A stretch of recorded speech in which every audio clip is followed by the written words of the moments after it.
এই সমাজে যারা সুফি, প্রকৃত আল্লাহর ওলি, এদের ব্যাপারে মানুষের কোনো ধারণা নেই। কথা বলে মানুষ ধারণা করে যারা সামনে আছে বড় বড় লিকচার দেয়, কারো পিঠের চামড়া তুলে, কারো গালের চামড়া তুলে, এরকম মৌলবীদেরকে। কথা বলে না কেন? মানুষ মূলত যেই মৌলবী মানুষের পিঠের চামড়া উঠাই নিতে পারবে, দেখছেন না কদিন আগে একজন আলেম বলছে যে পিঠের চামড়া থাকবে না, আপনি দেশের মানুষের চামড়া উঠানোর কে? কথা বলুন, ঠিক না ঠিক? আপনি ক্ষমতায় যাওয়ার আগে যেমনি চামড়া উঠানো শুরু করছেন, আমার রসুল যদি এইভাবে চামড়া উঠাইতে থাকতো তাহলে মক্কার কারো চামড়া থাকতো না। এগুলো এই ধরনের অশালীন আর উগ্র বক্তব্য তো আলেমদের কাছে আমরা আশা করি না। শুনেন না আপনারা ইউটিউবে একজন বক্তা, আমরা তো ভাবছিলাম উনি কিছু শালীন হবেন। আমাদের কাছে যদি মানুষ মনে করে চামড়া উঠায় ফেলবো, তাহলে মানুষ আমাদের কাছে আসবে না।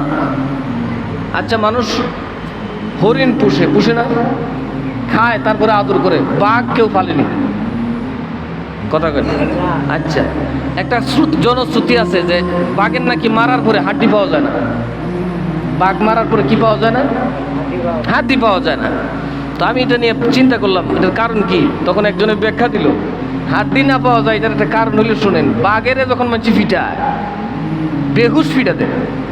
কারণ সবেরই তো ডর, যদি এই বাঘ যদি খার হইতে পারে তো আমার খাই লিব। কথা কয় না?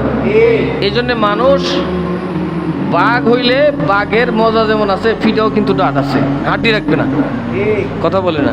যেটা বিগত 15 বছর যারা ছিলেন তাদের অবস্থা দেখতেছে, তারা এই সমস্ত শেখ সাদির গল্প বললে এই আকাম করল না। মানুষের ভোটাধিকার তারা কেড়ে নিতেন না, কারণ তাদের যথেষ্ট ভালো কাজ ছিল কি না? মন্দ কাজও ছিল। আগে যারা দলে ছিল তারারও ভালো মন্দ ছিল, তাদের কিভাবে পিঠটা দৌড়ায় নেয়।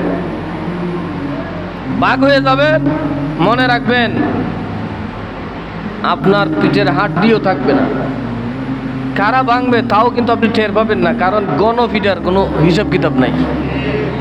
কারণ বাঘের হাড্ডি না থাকার কারণে এই যে বাঘ মরার পরে মেঝে বাইরা যদি খারিতে পারে তো থাবা দিলে মারি লিব। আমরা তো এরকম হলে চলবে না, আমরা তো কাউকে মারতে পারবো না। আমরা ধৈর্য ধারণ করব, আমরা অবশ্যই ধৈর্য ধারণ করব। আমরা হুমকি দিতে পারি না।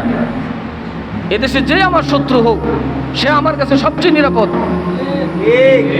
বিস্তারিত আলোচনা শুনতে আল ওয়াইসি মিডিয়া ইউটিউব চ্যানেলে গিয়ে 13 সেপ্টেম্বরের জুম্মার বয়ান দেখুন।